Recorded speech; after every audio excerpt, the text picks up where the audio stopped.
ഓം ശാന്തി.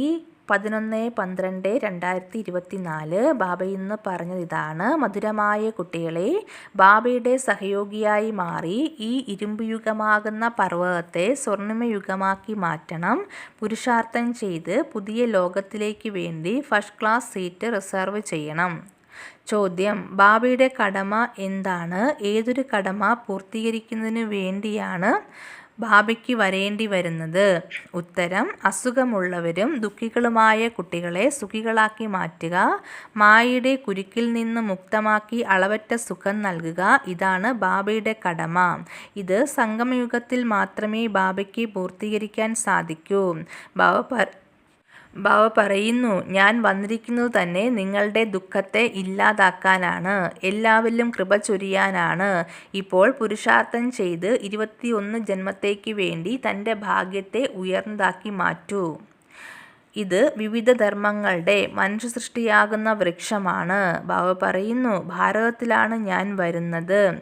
എൻ്റെ കടമ നിറവേറ്റുന്നതിനായി ഞാൻ 5000 വർഷങ്ങൾക്ക് ശേഷമാണ് സംഗമയുഗത്തിൽ വരുന്നത്. ലോകത്തിലുള്ള എല്ലാ മനുഷ്യരും ദുഃഖികളാണ്, പ്രത്യേകിച്ച് ഭാരതവാസികൾ. കുട്ടികൾക്ക് അസുഖം ബാധിക്കുമ്പോൾ അവർക്കുള്ള മരുന്നും ചികിത്സയും നൽകുക എന്നുള്ളത് അച്ഛൻ്റെ കടമയാണ്. എല്ലാ അസുഖങ്ങളുടെയും മൂലകാരണം പഞ്ചവികാരങ്ങളാണ്. ബാബയെയും ബുദ്ധി കൊണ്ട് തിരിച്ചറിയണം. ഏതു കുട്ടികളെയാണോ ഞാൻ സുഖത്തിലേക്ക് പറഞ്ഞയച്ചത്, അവർ ഇപ്പോൾ ദുഃഖിയായിരിക്കുകയാണ്. ഇത് ജഗദംബയും ജഗത് പിതാവുമാണ്. ചിലർ സിനിമ കാണുന്നതിനായി ഫസ്റ്റ് ക്ലാസ്സിൽ റിസർവേഷൻ ചെയ്യാറുണ്ടല്ലോ. ബാബയും അതുതന്നെയാണ് പറയുന്നത്. സൂര്യവംശിയിലോ ചന്ദ്രവംശിയിലോ സീറ്റ് റിസർവ് ചെയ്യൂ. ഒരു മനുഷ്യനെയും നമുക്ക് ഗതി സൽഗതി നൽകുവാൻ സാധിക്കില്ല. ഇത് കലിയുഗത്തിൻ്റെ അന്ത്യമാണ്. ഈ മാതാക്കളാണ് കലിയുഗി പർവ്വതത്തെ സത്യയുഗിയാക്കി മാറ്റുന്നത്. തത്വത്തെ പരമാത്മാവെന്നും അഥവാ ബ്രഹ്മം ഭഗവാനാണെന്നും മനസ്സിലാക്കുന്നു. ബാബ പറയുന്നു, ഇതെല്ലാം തന്നെ അവരുടെ ഭ്രമമാണ്. 84 ജന്മങ്ങൾ എടുക്കുന്നത് കേവലം നിങ്ങൾ ഓൾറൗണ്ടർ ബ്രാഹ്മണരാണ്. ബാബ പറയുന്ന സത്യമായ വചനങ്ങളിലൂടെയാണ് സത്യയുഗം സ്ഥാപിക്കപ്പെടുന്നത്. പിന്നീട് ദ്വാപരയുഗം മുതൽക്ക് നിങ്ങൾ അസത്യമായത് കേട്ട് വന്നതിലൂടെയാണ് നരകം ഉണ്ടായത്. ഇപ്പോൾ നിങ്ങൾ കുട്ടികൾ ബാബയിൽ നിന്നും ആദി മധ്യ അന്ത്യത്തിൻ്റെ ജ്ഞാനം കേട്ട് പിന്നീട് മറ്റുള്ളവർക്ക് കേൾപ്പിച്ചു കൊടുക്കുന്നു.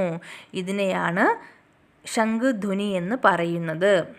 ധാരണയ്ക്കുള്ള പോയിന്റ്: സ്വയത്തെ ബ്രഹ്മമുഖ വംശാവലിയെന്ന് മനസ്സിലാക്കി പക്കാ ബ്രാഹ്മണനായി തീരണം. ഒരിക്കലും തൻ്റെ ഈ ബ്രാഹ്മണ കുലത്തെ കളങ്കിതപ്പെടുത്തരുത്.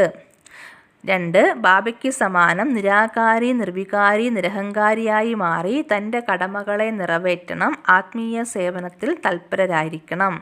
വരദാനം: സ്നേഹത്തിൻ്റെ ശക്തിയിലൂടെ മായയുടെ ശക്തിയെ സമാപ്തമാക്കുന്ന സമ്പൂർണ്ണ ജ്ഞാനിയായി ഭവിക്കൂ. സ്നേഹത്തിൽ അലിഞ്ഞു ചേർന്നത് തന്നെയാണ് സമ്പൂർണമായ ജ്ഞാനം. സ്നേഹം ബ്രാഹ്മണ ജന്മത്തിൻ്റെ വരദാനമാണ്.